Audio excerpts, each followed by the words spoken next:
Jay Bills from Media Spotlight UK, reunited after a couple of weeks with Adam Brooks in the building.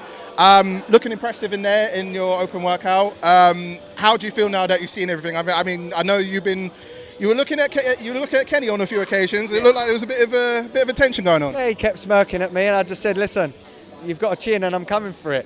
I said, "I hope you've been working that chin out as well, them muscles, you know." Because I remember when we spoke last, this was before you had your face-off. I didn't realise it until afterwards because I know you were just settling in and stuff. But when I saw the face-off afterwards, I know there was a lot of back and forth between the two of you, and it looked like it was the intensity was being brought up. Was that intentional in terms of where you were leading to? Look, I've not come here to have dramas. You know, there's certain influencers that want to create drama, and that's not me. I'm quite understated. But Kenny ignored me. Basically pied me when I tried to say hello to him 3 or 4 weeks before the fight. Thought that was a bit unnecessary, a bit arrogant, and he's turned it sour. So, you know, I'm determined to wipe that grin off his face and show that, you know, 40-somethings can mix it with the young'uns.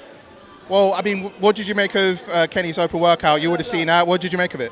Look, I can't slag him off because he's technically very, very good, and my coaches say the same. We've just got to look for that opening. We've looked for patterns, look for how he reverts when he's hit, and you know, we've watched all the videos. And look, you can look as good as anyone on the pads or the bag, but you know, when you start getting hit, the mindset changes, and I think I'll change his mindset in that ring. One thing I forgot to talk to you about the last time we spoke is that you did some training with Anthony Yard as part of your camp. I mean, take me through the whole camp in general, because I know the last camp that you had with Rhino must be completely different to the camp that you had this time. The Rhino camp wasn't very long. I think it was 5 weeks. We got told about this in January, so it's you know, I've been training sort of 13, 14 weeks because it was going to be an April show. So I've had to sort of start, not to burn myself out. But I feel we're peaking now. I feel strong, I feel loose. The weight's there, I've got no worries about my weight. I just can't wait to get in there now. You know, it's now or never. There will never be a better time for me to fight Kenny.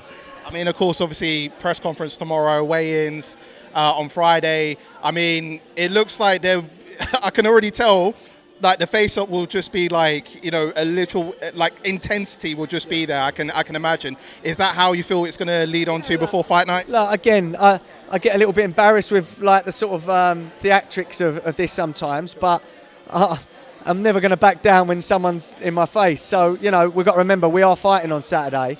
And while you're in there, you're trying to hurt that person. That's boxing. So, look, there's going to be no niceties from me. And, you know, I'm going to stare him down, and he stares me down, and we'll see how that ends.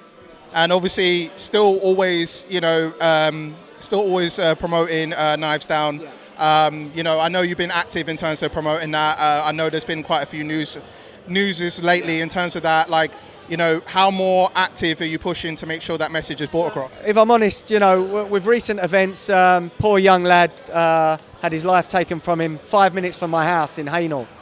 That's a stark reminder. Unfortunately, it needs headlines to, you know, spark people into action. As you say, I've been doing this a long time now, trying to push the Knives Down message. But, you know, all these tragedies, we've seen stabbings in schools, kids 11 carrying knives.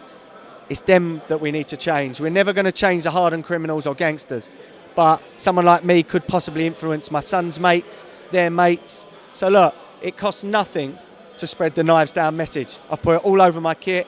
I'll tweet it every day, Instagram it every day, and if one person looks at it and goes, you know what, should not be carrying that knife, fantastic. Well, what would you like to say to your fans out there? We're drawing close now. It's getting close. No, it's getting close. So what do you want to say to your fans out there and what to expect for the Saturday? Look, I think it was on the Topology website, 97% have got Kenny. I saw that. I wanted to talk about that because it seems like a lot of people are doubting you already before you even got there because, you know, from polls that have been put up, and a lot of people are suggesting, oh, okay, he's gonna lose clearly. But how do you react to that? You know, look, I was born a fighter. I like fighting. Just because I haven't boxed very long, you know, I've got that dog inside me. And, you know, yes, he's the better boxer. There's no doubt in that. Fundamentally, on the bags, on the pads, he's going to look much better than me.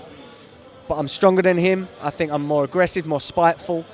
And, you know, I can picture the knockout. Well, I mean, finally, what do you want to say to your fans out there? Thanks for supporting me. Please spread the Knives Down message as well. Let's change mindsets out there. Let's save some lives and let's get the knives off the streets. Couldn't have said it any better. Adam, I cannot wait for your fight this Saturday. We'll see how the press conference and weigh-ins goes for you, brother.